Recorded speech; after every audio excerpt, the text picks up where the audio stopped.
কেমন আছেন বন্ধুরা? আশা করছি সবাই খুব ভালো আছেন আর আমিও খুব ভালো আছি। প্রিয়াঙ্কা মুখার্জির আরও একটি নতুন ব্লগে আপনাদের সবাইকে জানাই স্বাগত। সকাল থেকেই শুরু করেছি ব্লগটা। আজকে যাচ্ছি বোলপুরে স্যারের বাড়িতে। সেখানে আবার একটি মিউজিক ভিডিও শ্যুটের জন্যে, মেকআপের জন্য স্যার আমাকে ডেকেছিলেন, তো সেই জন্যেই যাচ্ছি। বোলপুরে নেমে গেছি, স্টেশন থেকে চলে যাব স্যারের বাড়ি টোটোতে করে। আর আমি প্রচুর লেট হয়ে গেছিলাম, যে কারণে আমাকে 40 টাকা ভাড়া দিয়ে টোটোতে করে যেতে হয়েছে।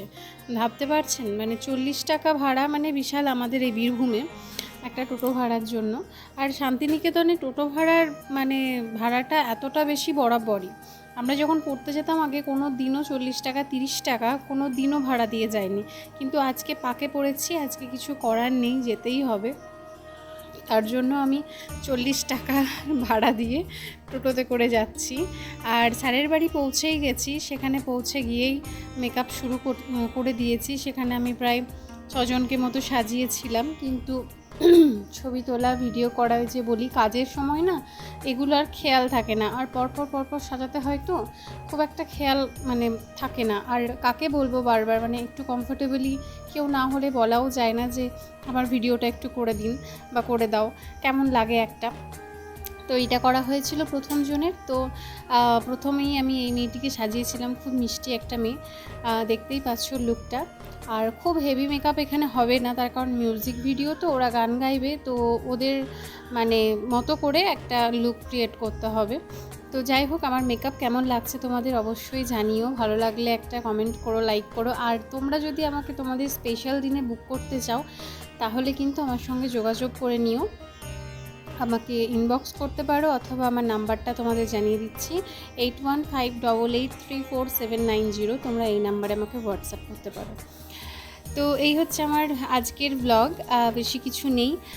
এই মেয়েটির পরেও আরও ছিল, তো তাদেরকে সাজিয়ে আজকে দিনটা আমি শেষ করেছি। আর কি বলবো তোমাদের, সমস্ত কিছু শেষ করার পরে ইন্টারসিটিতে বাড়ি যাব।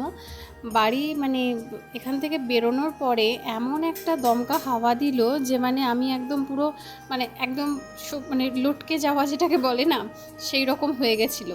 এই যে রাস্তায় এখন যাচ্ছিলাম, একটা ফুল ছিঁড়েছিলাম, খুব মানে ওয়েদারটা ভালো ছিল তখন, রাস্তায় খুব সুন্দর যাচ্ছিলাম, যেতে যেতে এমন একটা হাওয়া দিল একদম পুরো লটকে গেলাম। আর তারপরে ঝমঝম করে বৃষ্টি শুরু, মানে তখন একটা কাদের না কাদের একটা বাড়িতে যাই হোক আশ্রয় নিয়েছিলাম। বৃষ্টির সময় কি করব, তো বৃষ্টি মিষ্টি বাদ দিয়ে আমাকে তো মানে ট্রেন ধরতেই হবে, তার কারণ হচ্ছে ইন্টারসিটির পরেও ট্রেন ছিল, কিন্তু আমি তাড়াতাড়ি যাওয়ার চেষ্টা করছিলাম।